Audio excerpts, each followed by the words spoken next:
Hello, good people of YouTube. Mountbatten here. And today we have the new Tier 9 Techline French Battlecruiser, the Brest import, to review for you guys today. Now, this ship is currently available in the Early Access event. You have to try your luck in the bundles to get this ship. I would not recommend you guys do that at all. Wait for the ship to come out in its Techline release, which will be 2 patches from now. And you can grind this ship and her sisters in the line completely for free. I was lucky enough to get it in a container kind of early on. I would, again, not recommend anyone spend money on this. This is going to be completely free. Speaking of spending money, this review is brought to you guys by the Patreons of this channel. These are fellows that support the channel monthly with monthly donations. With that, I am able to bring you guys all these ship reviews fairly early, and most of the time on time if I can of course afford to get it, unlike the Mecklenburg, which is out right now for steel, and I don't have enough steel for her just yet. But we do have the Brest import, and I also was lucky enough to pick up the Toulon, which is also in the bundles. I got this ship on literally the 3rd bundle, which was pretty surprising, so look out for this thing's review hopefully fairly soon. But again, massive shout out to those guys whose names should have been up on screen a few seconds ago. So, the Brest, what is it? I believe this is supposed to be a further development of the Dunkerque. As you can tell, she has a very, very similar turret layout to the Dunkerque. And what's interesting about these French battlecruisers is that they're supposed to have improved secondary accuracy. Although, looking on the ship right now, I don't see too many secondary guns, but hey, we'll see how they perform in battle. So let's go ahead and take a look at this ship. I haven't played this ship at all yet. No commander skills, nor modules, nor flags have been equipped. So let's go ahead and take a look at her armor. So she has a 25mm bow, which means you're safe from 14-inch guns. Although, since this is a Tier 9 ship, you won't see that too much unless you're top tier going up against some King Georges. Upper belt armor is 27mm. That's a bit nicer right there. Main belt is 190mm, and stern armor is 25, and stern deck is 25 as well. Central deck is 30mm. Okay, so let's see where her citadel is. So it is just barely below the waterline. As you can see, the waves are, depending upon which way the waves are waving at the moment, a little bit of it is exposed. And, oh, she does have a turtleback. Okay, so she does have a turtleback right there. But again, it's only 190mm. It's tough for a cruiser, but of course, going against larger targets might, of course, net you some troubles. But okay, so turtleback armor and a citadel that's essentially below the waterline. Of course, I imagine when you're turning pretty hard, that's going to be exposed, and probably have a fun time then. She has 50,100 hit points base, 19% torpedo damage reduction. And her main guns, she gets 2x4 of these turrets. So you get 8 of these 330s. Yes, 330s with a reload time of 28 seconds. It's pretty nice. A 180 time of 36 seconds. Maximum dispersion of 187 meters. Oh, but a main battery range of 16.6 kilometers. That's pretty darn short, but we'll see how that works out when we build into it and such. And secondaries, let me go over the AP and HE first though, huh? So our HE does a maximum damage of 4,800, 35% chance of causing a fire per shell. That's not too bad. 55mm of HE pin, and they come out the tubes at 885 meters a second.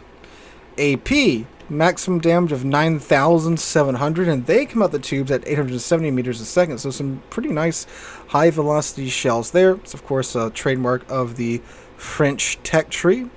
So alright, the main battery guns, for a cruiser especially, these guns are very nice. These are very, very large guns to have on a cruiser. Well, it's a battle cruiser, but a ship in a cruiser slot in this game. And the secondaries, you get 16 of these 139mm guns. They reload in 7 seconds. Right now, they have a maximum range of 8 kilometers. 2,000 maximum HE shell damage, 10% chance of causing a fire on the target, but only 23 millimeters of pen. Ooh. And they come out the tubes at 840 meters a second. So it's looking like just destroyer duty for these secondaries and maybe some fire starting. But it is a cruiser, so you can't really, quote-unquote, waste too many skill points or modules. Well, you can waste modules on it, but in terms of commander skills, you can't really waste too much building into them in the first place. Alright, so she does get an airstrike, 2 flights of the PBY, so you reload in 45 seconds. 1 aircraft per flight, and it drops 3 bombs that do 1,600 damage. She has an A rating of 73, so she has 18 of these single-mounted 20 millimeter Orlikins, 16 of these dual-mounted Bofors, and then the 139 millimeter guns are dual-purpose, which gives her an A rating of 73 with a range of 6 kilometers. That's actually pretty nice, but again, we'll see how that performs in game. Maneuverability, maximum speed 31.5 knots. That's base. You can throw the speed flag on there and of course get that up a little bit higher, and we will. Turning circle radius of 720 meters and a rotor shift time of 18.4 seconds. Ooh, concealment range of 14.6 kilometers base. It's not looking too great here with that range combination, and then this concealment 14.6. This only gives you a 1.4 kilometer buffer zone between your concealment and your maximum range. But again, we're of course going to build into this ship and see how that goes. On to her box O gimmicks, and she does have a few. Oh, I'm so sorry guys. I forget these are Techline ships. I'm reading you the stats of the A hull and not the B hull. Alright, so what did this do now? Let me just double check and see what changed here. I'm sure the AA changed. Yep, so we got more AA guns now. So now we have the 18 dual-mounted Orlikins. So that, ooh, that's pretty nice. It's 36 now. Still have the dual-mounted Bofors, and now we have some quad-mounted Bofors too. Okay, so that's a bit nicer. Alright, cool. And survivability is now up to 55,300. Did the armor change? I wouldn't expect so. No, armor still looks exactly the same. I'm so sorry, guys. I should have checked that before I started this review. I believe everything else is the same, though. Okay, now what's the range now with that? 18.2 kilometers. That's a lot better. Okay. Sorry about that, guys. 18.2 kilometers. That's much more workable. Thank God. All right, cool. So let's go ahead and now check out her consumables now that we have the proper modules equipped. Alright, so she does get the reload booster, which boosts your reload time for your main battery guns by 50% for 15 seconds. So with this base reload time of 28 seconds, yeah, that's like 3 rapid bursts if you time it correctly. She does get a heal. She regens 276 hit points per second, is active for 28 seconds, and reloads in 80 seconds.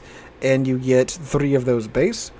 You can fit either the engine boost or the fighter. I mean, engine boost is kind of this ship's thing, from my understanding, which boosts your ship speed by 20% for 180 seconds. Reloads in 90 seconds. You get 3 charges of those base.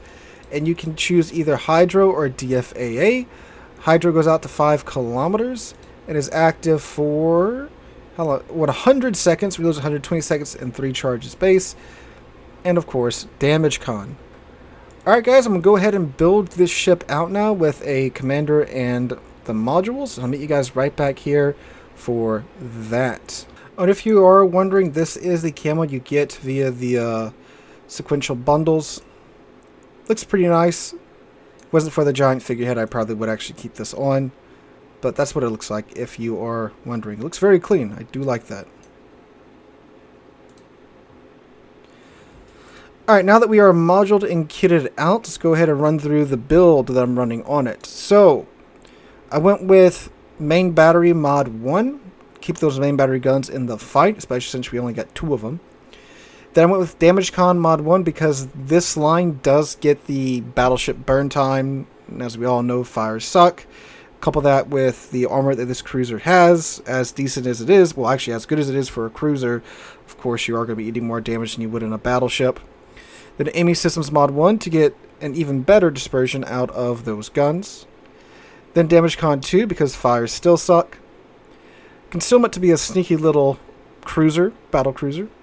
And then main battery mod 3 for a quicker reload time. 18.3 kilometers is a pretty darn long range for a cruiser, but I figured, you know, if we do run into situations where we're having to engage at 20 plus kilometers constantly, which does happen a lot at higher tier, we'll just come back and swap this one out.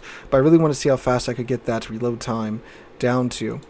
And for the commander build, I didn't change anything for my Henri commander because I don't really know exactly what I might change it to. So this is pretty much a normal French cruiser build that I'm using right now, and I do of course have Avignon on here. So I went with Last Stand, in case of course any number of modules get knocked out, we can still use them, like the engine and the steering gears. Gun feeder, because it's 330mm guns, which is of course going to be great for dealing with cruisers and broadside battleships, but who knows when we're going to need to swap over to HE pretty quickly. Then I went with Grease the Gears, so you pick up the turret traverse after knocking it down with the reload module. Demolition Expert, this is one I might have swapped over to either consumable enhancements or maybe priority target, if I was, of course, completely respecting Avignon here for the Brest, but I don't want to pay 500 doubloons to do that. And then the normal lineup down here of Adrenaline Rush, because, of course, when you lose health, you want to pick up that reload time. The improved AP shells, the heavy AP shells, because that's just free damage. Then Superintendent for one more consumable of all the consumables that the ship gets, and like we talked about, she gets a lot. And, of course, Survivability Expert for 500 more HP per tier with Avignon's improved skill. And then finally Concealment Expert. So now the Brest has, let's look at the guns first, a 24.6 second reload time and dispersions down to 187 meters at 18.2 kilometers now. The AP now does 10,185 maximum damage. Anything else changed by that? Nope. Maneuverability, she goes 33.1 knots now with the speed flag, and of course, if you hit the speed boost, you get another 20% boost to that, which is ridiculously fast. And our concealment's now down to 11.9 kilometers, which is pretty nice. So guys, we're going to go ahead and hop into battle with this build on the Brest. I'll meet you guys over there for a voiceover review of this ship. Hey guys, SealordMountbatten here, and whoo-wee, this ship, if the tier 10 is garbage, this ship alone will make the line worth the grind. So, I played the Brest a little bit shorter than I normally do for these first impression reviews, but I can definitely tell that this is going to be a very nice Techline ship once it comes out. And again, like I said, if the tier 10's trash, grinding up to this point in the line would absolutely make it worth it. So, basically what the Brest is imagine a Dunkerque, but you can actually hit stuff. That's what this ship is. I mean, it has, again, the same caliber gun as the Dunk, but you can actually hit stuff. Or the Strasbourg if you picked up that rather than the Dunkerque. Imagine that, but again, being able to hit stuff. I guess Strasbourg would be the better comparison because she does have the reload boosters. So the guns on this thing are absolutely the highlight of this ship, and they are fantastic. You have that lovely, lovely French, I'll say German, speaking of Strasbourg, French AP that hits so hard, and it is lovely. You'll be chunking most targets if you hit their superstructure, or like a battleship. Let me use that as an example first. Battleships for superstructure hits should be doing around 7 to 8k a pop with it, and God forbid they show you their broadside. You're going to be chunking, if you don't Citadel them, chunking them for like 10 to 13k on average a salvo. I had a couple of rounds where I removed 20k from ships because I was able to penetrate their Citadel. Again, that this French AP is wonderful, especially with the skill that gives you the boost to your AP's damage. It's a wonderful ship. The HE is pretty good too. Now, I wouldn't put IFHE on it if you're wondering about the secondaries and maybe putting IFHE on to get those secondaries pinning a little bit more. It's absolutely not worth it. The secondaries are really only useful when it comes to DD repellent. And the only reason you'll be depending upon your secondaries for DD repellent is either one, your guns are turned in the wrong direction, or 2, you don't have HE loaded in the tubes yet, which you can easily remedy by popping the reload booster. Because the guns, since they're of course accurate enough to deal with ships at range, dealing with DDs is a breeze. You got 8 330 millimeter guns with pretty darn good HE with a reload booster. So, DD spot in front of you, load HE, pop him 3 times, and he's ceased to exist. It's great. It's wonderful. The guns are so good on this ship, and only having 8 of them, yes, that's a low number of guns for a cruiser, but of this caliber and how accurate they are and how well it performs, it's certainly a very sweet battle cruiser, and one that I see myself playing a lot more in the future. So that's enough praising the obvious high point of this ship. So what about everything else? Well, the survivability, the ship is surprisingly survivable. Of course, not through the armor, but through the maneuverability, like these ships are advertised. These are very maneuverable battle cruisers, and the Brest is of course no slack there. With the speed boost, you'll be going somewhere around I think it was 40-ish knots. With the speed boost going, which is of course a very slippery target for ships to have to engage at range, especially, American cruisers and American battleships and such. That's a wonderful addition to your survivability belts there. And the ship is fairly maneuverable in terms of the rudder shift. I believe with the hull that I have on now, the B hull, it has a 13.2 second rudder shift time. That's base, so you can get that down even more if you do want to build into it. But just like they've been saying with these ships too, they are very weak to HE. That is an absolute truth here. Do not get stuck in a position where you can HE spam. Don't get the appearance of this ship wrong. This is not a ship that you park on an island and bow tank like a Dunkerque cannon at its tier, or a Richelieu or a Jean Bart. Do not do that. Stay on the move. Do not stop in this ship. You see the couple times in the match that you're watching in the background, I did have to stop, but it was because it was the shortest way to get behind cover, because in one scenario I was running up against an Annapolis, and that of course has some very nasty HE that would absolutely murder my ship. So I have the speed boost up, reverse around the corner and survive.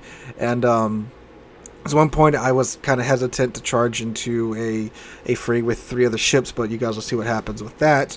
Other than that, again, try to stay on the move as much as possible in this ship. You don't want to get caught steal. You are going to just get evaporated by something with HE. So again, beware of your surroundings. Don't go around a bunch of HE ships, but don't get close to them. Stay not far away, but stay at around mid-range, 14, 15-ish kilometers, and throw your AP and HE in their face. But again, yeah, the armor's not that great. You're going to get eaten alive by HE spammy ships. The AA, I had a couple of CV games with it, but they were both tier 8 CVs, and neither of them were very amazing at dodging the flak. It feels like it's on the better than average side of AA, but again, AA today, it's so you either have it or you don't, and it highly depends upon the CV player's skill level and such, but it feels like it's got pretty decent AA. If you pick up the DFAA consumable, I do imagine it will be a pretty good AA boat for that, but hydroacoustic search has so much more utility, in my opinion. You take DFAA and you get 10 games without a CV, but how often do you run to a game with no torpedoes? So that's why I run with Hydro. And Hydro's, again, a very nice set of Hydro, speed boost, heal, main battery, reload booster. Very nice set of consumables to have there. Maneuverability, I already talked about that. Fantastically maneuverable ship. Consumate's also very nice. 11.9 kilometer consumate on a cruiser or a battle cruiser this big. That's great. You get to dictate when you want to engage most times, because you have such good consummate. If there's a situation in front of you, it looks unfavorable, just say, nope, not sticking around for this. Going to pop my speed boost and either reverse at like 20-something knots. I don't think it's that fast. I think it's like 18 knots in reverse. Or flip around very quickly with your engine boost and good rudder shift time and get out of that bad situation. And again, that good concealment helps you to do that. And that helped me live so much in the battles that I played in the ship. So moving on over to the consumables. Like I've already talked about, the main battery reload booster is a godsend for this thing. It is so funny to watch a ship turn broadside in front of you, like an Iowa. pop this, and then you chunk them for 40k back to back because you picked up a couple of citadels and your 2 rapid fire salvos you can get out of this. I think you can kind of eke 3 out of this if you are like on point with your firing, and also at a low enough state with AR, you can get 3 out of this. But from like 50% health and above, you only can really get 2 out of it. The heal, again, it's a tier 9 cruiser with a heal. That's always welcomed, and again, with how large this cruiser is and the burn time that you have, it's nice to have. Engine boost versus fighter, I would always pick the engine boost on, because this makes this ship a nice slippery ship. It helps you survive, and I already talked about hydro versus DFAA. So overall, guys, this ship gets an 8 out of 10 for me. This is a fantastic ship. The pros being, it's wonderful set of main battery guns. There was 8 330mm guns with a good reload time, even without the reload module on there, and that French AP hits so much harder than it has any right doing. The HE is also pretty decent as well, and the guns are very accurate. Again, imagine Dunkerque or Strasbourg, but you can actually hit what you're shooting at. Other strong points being, its AA is decent, it's fantastically maneuverable. It's got that good rudder shift time, and got the engine booster to help it go even faster and be even more of a slippery target. And of course you get main battery reload booster and hydroacoustic search, which again is a fantastic set of consumables to have. And of course the good concealment too. Downsides being the armor. Of course, for a large cruiser, it's got fairly thin armor. It's got the battleship burn time as well, and that is of course a blight on many a cruiser right now, because you can't really build into getting that down except for the flags and the commander skills. But beyond that, you can't really do that anymore. Well, I'm sorry, not the commander skills anymore, because there is no commander skill for that anymore. I meant to say just the modules there.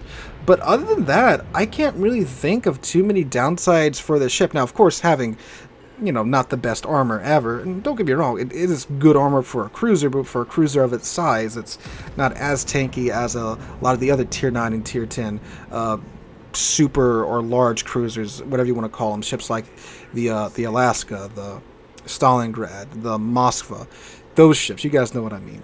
But again, with that set of skills that it's got, set of modules, and its characteristics, it is going to go quite a long ways if you've played French cruisers and know how to be a slippery little cruiser. It's a wonderful ship, and one that I would highly recommend you guys grind out once the line gets out for free. Again, don't go throw $300 trying to get this ship right now. It's a waste of money right now. The ship is going to be completely free to everyone to grind, and 2 more patches. So guys, hope you guys enjoyed today's video. If you did, make sure to drop a like, leave a comment, subscribe to the channel. We're on our way to 40,000 subscribers. I can't thank you guys enough for that. The second winner of the giveaway has been announced. Haven't heard back from him just yet, so make sure you go and check your notifications on Monday's video, guys. Well, last Monday's video, because that's where we're doing that 35k giveaway. The first guy still has 1 more day to respond before I go ahead and select another winner with the bot. So make sure you check your notifications, guys. Anyway, hope you guys have a wonderful Thursday. Hope to catch you guys in the next one.